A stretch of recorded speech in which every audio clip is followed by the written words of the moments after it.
आकाशवाणी भोपाल से प्रस्तुत हैं प्रादेशिक समाचार।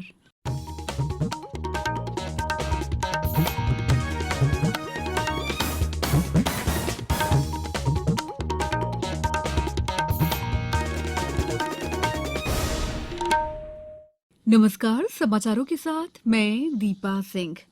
सबसे पहले मुख्य समाचार। प्रधानमंत्री नरेंद्र मोदी ने कहा है कि भ्रष्टाचार के खिलाफ निर्णायक लड़ाई का समय आ गया है।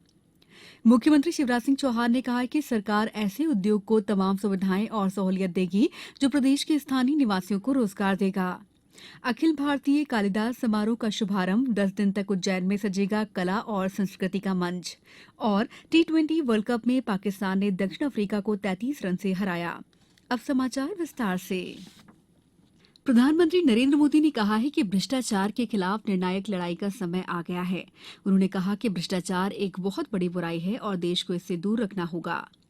श्री मोदी ने नई दिल्ली में केंद्रीय सतर्कता आयोग सीवीसी के सतर्कता जागरूकता सप्ताह कार्यक्रम को संबोधित करते हुए कहा कि एक विकसित भारत के लिए विश्वास और विश्वसनीयता महत्वपूर्ण है और सरकार में लोगों का विश्वास लोगों के आत्मविश्वास को बढ़ाता है। प्रौद्योगिकी के उपयोग के संबंध में प्रधानमंत्री ने उल्लेख किया है कि सार्वजनिक वितरण प्रणाली को प्रौद्योगिकी से जोड़ने और करोड़ों फर्जी लाभार्थियों को हटाने तथा प्रत्यक्ष लाभ हस्तांतरण को अपनाकर 2 लाख करोड़ रुपए से अधिक राशि को गलत हाथों में जाने से बचाया। रक्षा क्षेत्र में सरकार की पहलों का जिक्र करते हुए उन्होंने कहा कि अब घोटालों की संभावना समाप्त हो गई है, क्योंकि राइफल से लेकर लड़ाकू विमानों और रक्षा उपकरणों का निर्माण भारत स्वयं कर रहा है। मुख्यमंत्री शिवराज सिंह चौहान ने कहा है कि सरकार ऐसे उद्योगों को तमाम सुविधाएं और सहूलियत देगी जो प्रदेश के स्थानीय निवासियों को रोजगार देगा। मुख्यमंत्री आज रायसेन जिले की गौहरगंज तहसील के तामूट में सागर टेक्सटाइल मैन्युफैक्चरिंग प्राइवेट लिमिटेड की 1000 करोड़ रुपए से अधिक लागत की नई निवेश परियोजना के लोकार्पण कार्यक्रम को संबोधित कर रहे थे। श्री चौहान ने कहा कि आज टेक्सटाइल इंडस्ट्री में मध्य प्रदेश देश के 10 अग्रणी राज्यों में शुमार है।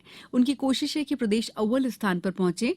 उन्होंने कहा है कि आज तामूट में प्रारंभ उद्योग से प्रदेश के 3000 से अधिक बेटी बेटियों को सीधे रोजगार और बड़ी संख्या में नागरिकों को अप्रत्यक्ष रूप से रोजगार मिलेगा।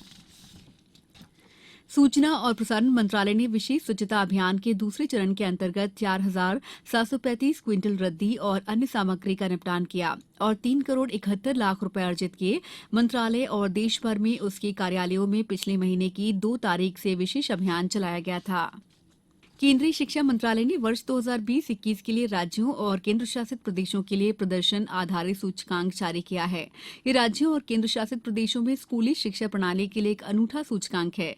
इसका मुख्य उद्देश्य साक्ष्य आधारित नीति निर्माण को बढ़ावा देना और सभी के लिए गुणवत्तापूर्ण शिक्षा के लिए पाठ्यक्रम में सुधार करना है। सूचकांक के अनुसार गुजरात, राजस्थान और आंध्र प्रदेश को उच्चतम स्तर मिला है। मध्य प्रदेश को ग्रेड 2 में स्थान मिला है। निर्वाचन आयोग ने आज गुजरात विधानसभा चुनाव की तारीखों की घोषणा की। नई दिल्ली के आकाशवाणी भवन में आयोजित संवाददाता सम्मेलन में चुनाव कार्यक्रम की घोषणा करते हुए मुख्य निर्वाचन आयुक्त राजीव कुमार ने बताया कि राज्य में 2 चरणों में 1 दिसंबर और 5 दिसंबर को मतदान कराया जाएगा। पहले चरण में 89 सीटों पर और दूसरे चरण में 93 सीटों पर मतदान होगा। दूसरे चरण के लिए 17 नवंबर तक नामांकन दाखिल किए जा सकते हैं। हिमाचल प्रदेश विधानसभा चुनाव की मतगणना के साथ ही 8 दिसंबर को कराई जाएगी। गुजरात विधानसभा की 182 सीटों के लिए चुनाव होना है। समाचारों में वक्त है ब्रेक का। ये समाचार आप आकाशवाणी भोपाल से सुन रहे हैं। हमारे समाचारों को अब आप कभी भी और कहीं भी अपनी सुविधा के अनुसार सुन सकते हैं। ये समाचार बुलेटिन YouTube, ट्विटर और फेसबुक पर AIR न्यूज भोपाल पेज पर सुने जा सकते हैं। इसके अलावा आप हमारी वेबसाइट newsonair.nic.in पर या फिर AIR न्यूज ऐप पर भी समाचार सुन सकते हैं। ब्रेक के बाद समाचारों में आपका एक बार फिर स्वागत है। अखिल भारतीय कालिदास समारोह का शुभारंभ अब से कुछ देर बाद राज्यपाल मंगू भाई पटेल करेंगे। आयोजन उज्जैन के कालिदास संस्कृत अकादमी परिसर में हो रहा है। 10 नवंबर तक चलने वाले इस आयोजन के शुभारंभ अवसर पर आज संस्कृति विभाग द्वारा पद्म भूषण बुधादित्य मुखर्जी कोलकाता, पद्मश्री डॉक्टर पुरु दधीच इंदौर, वासुदेव कामथ मुंबई और राजीव वर्मा भोपाल को शासन के राष्ट्रीय कालिदास सम्मान से विभूषित किया जाएगा। समारोह के दौरान 7 दिवसीय सारस्वत और सांस्कृतिक आयोजन तथा चित्र और मूर्तिकला की राष्ट्रीय कालिदास प्रदर्शनी भी लगाई गई है। कालिदास समारोह का समापन 10 नवंबर को शाम 4 बजे कालिदास संस्कृत अकादमी परिसर में होगा। मुख्य अतिथि छत्तीसगढ़ की राज्यपाल अनुसुईया उइके होंगी।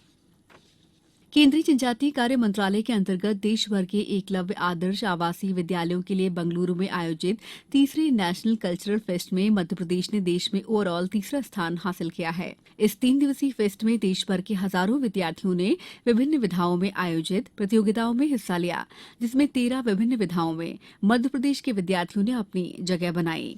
प्रदेश के जनजातीय कार्य विभाग के अधीन संचालित प्रदेश भर के एकलव्य आदर्श आवासीय विद्यालय के लगभग 80 जनजातीय विद्यार्थियों ने इस फेस्ट में हिस्सा लिया। विद्यार्थियों के एक दल ने कर्नाटक के राज्यपाल थावरचंद गहलोत से भी भेंट की। इंदौर में मध्यप्रदेश स्थापना दिवस के उपलक्ष्य में एक दिवसीय ओडीओपी दिवस और रोजगार दिवस का आयोजन किया जा रहा है। ग्रामीण हाट बाजार में कल आयोजित रोजगार दिवस कार्यक्रम में शासन द्वारा संचालित स्वरोजगार योजनाओं में लाभान्वित हितग्राहियों को ऋण स्वीकृति पत्र के वितरण किए जाएंगे।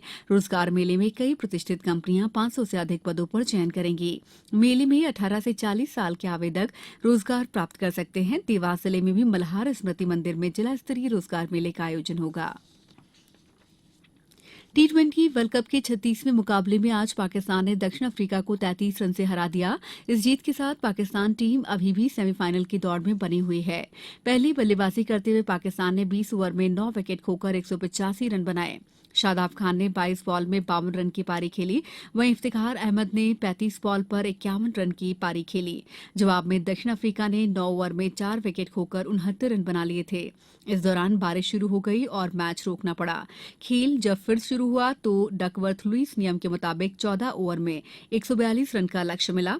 अफ्रीकी टीम 9 विकेट पर 108 रन ही बना पाई। अब कुछ समाचार संक्षेप में।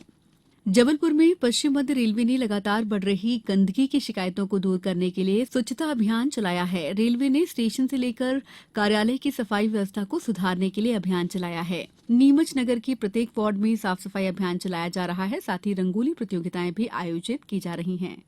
सतना जिले की शासकीय महाविद्यालय अमरपाटन में नुक्कड़ नाटक के माध्यम से नशा मुक्ति को लेकर छात्र छात्राओं को जागरूक किया गया। गुना में स्कूल शिक्षा विभाग द्वारा स्कूली छात्रों के मध्य विभिन्न खेल प्रतियोगिताओं का आयोजन कराया जा रहा है। शिवपुरी में जल संसाधन विभाग द्वारा कल जिला जल उपयोगिता समिति की बैठक में 2022-23 के रबी फसल सिंचाई योजना पर विस्तृत चर्चा की गई। इंदौर में शासकीय परीक्षा पूर्व प्रशिक्षण केंद्र द्वारा अनुसूचित जाति जनजाति के पात्र विद्यार्थियों को राज्य सेवा की मुख्य परीक्षा और बीएससी नर्सिंग की प्रवेश परीक्षा का निःशुल्क प्रशिक्षण दिया जाएगा। मुरैना में यात्री बसों और माल वाहनों पर कार्रवाई कर 86,800 रुपए की चालानी राशि वसूल की गई।